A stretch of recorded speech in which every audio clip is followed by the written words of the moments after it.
Hi, I'm Eric Weinhofer, Product Development Engineer here at Make. Have you ever felt that the sound coming from your portable audio device is a little lackluster at best? Well, in today's episode of Weekend Projects, we'll be building the Bass Bump Headphone Amp by Ross Hirschberger. And don't let the size of this little amp fool you. It'll instantly provide you with clear sound and punchy dynamics through any pair of headphones or even a set of small speakers. Build one and you'll immediately notice the difference.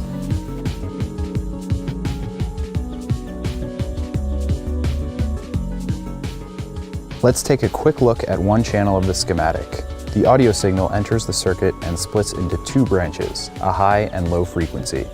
We can adjust these frequencies with the addition of a potentiometer before they're combined back together. The signal then enters the LM386 amplifier chip. This chip is powered by a 9-volt battery and provides an extra sound boost as it exits the circuit. This is a fairly complicated build, so give yourself the weekend to work on it. Fortunately, it's easy to source the components since they're all available at your local Radio Shack. You will also need the following tools. We will start the build by preparing the PCB, which has two identical sections. We will use one for the right channel and one for the left. To keep track of everything, we'll label the board first. Mark one side of the board R for right and one L for left. Label the traces on the soldering side of the board from 1 to 20, and then repeat for the component side of the board, keeping in mind that the order of the numbers will be reversed once the board is flipped over. Then label the holes on the component side of the board A through E, beginning with A in the center of the board and moving outward toward the edge. Component connections will be called out based on this number and letter coordinate system, so make sure you follow it exactly. Insert the socket for the amp chip as shown. Make sure to orient the notch in the socket body toward the top of the board. Flip the board over and solder the socket leads to the traces. Next, solder the 100 microfarad and 220 microfarad capacitors. The 100 microfarad capacitor will require a little creative wiring to fit properly around the socket. Next, we'll add jumper wires. The one on the left will need to be routed around the holes below it so we can add additional components later. Now we can solder a 0.047 microfarad and 33 picofarad capacitor to the circuit board. The finished board will be packed with components, so solder these caps a bit above the PCB surface. This allows them to be moved around to make room for the resistors that we'll be adding soon.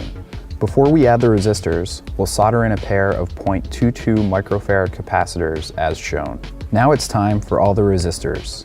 There are a total of 8 resistors that you will be soldering to the circuit board. The project page has detailed descriptions of all the connections and component values. Some of the components will live off the circuit board. We'll need to solder 14 wires to the PCB to make all the connections necessary for the circuit. Now we need to make the input and output cables. Start by cutting a 16-inch section off each end of the headphone speaker extension cord. The plug section will be the input cable, and the jack section will be the output. Save the leftover cord for making the charging cable for the battery. Next, strip the black outer casing from the cutoff end of each cable section and remove the inner foil. Trim the ground wire and twist the strands. Strip the insulation off of the tips of each of the black and red wires and twist the strands together. Then, slip a black rubber grommet over the cut end of each cable section.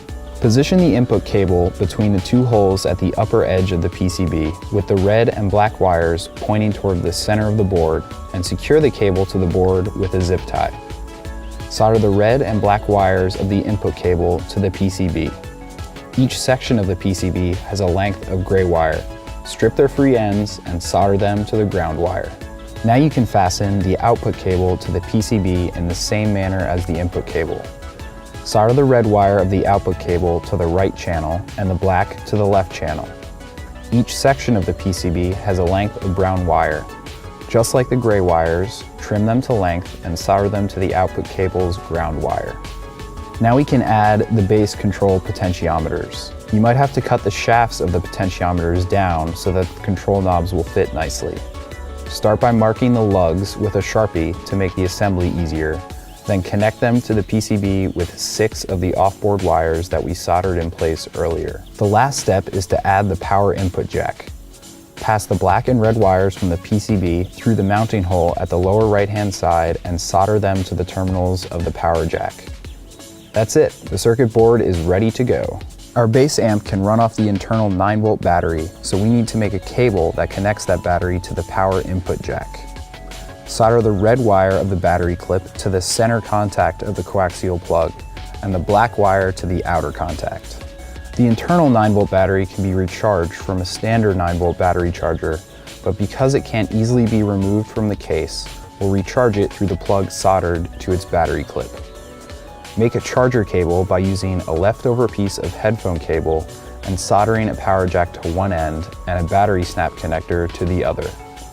Because we'll be using 2 battery snaps to make this connection, we need to solder black to red and red to black on the second battery snap connector to maintain proper polarity. Now it's time to give the amp a quick test. Insert the 2 LM386 chips, a rechargeable 9-volt battery, and connect it to your MP3 player and headphones. You should hear the audio through the headphones and be able to increase the bass of each channel by turning the potentiometers clockwise. Now all that's left to do is install the finished circuit in the enclosure. Carefully measure and mark all the holes that need to be made. Take your time and measure twice. You can find all the specific locations mapped out on the project page. After drilling your holes, install all the components in the project enclosure. Before you know it, you'll be bass boosting your way to music nirvana.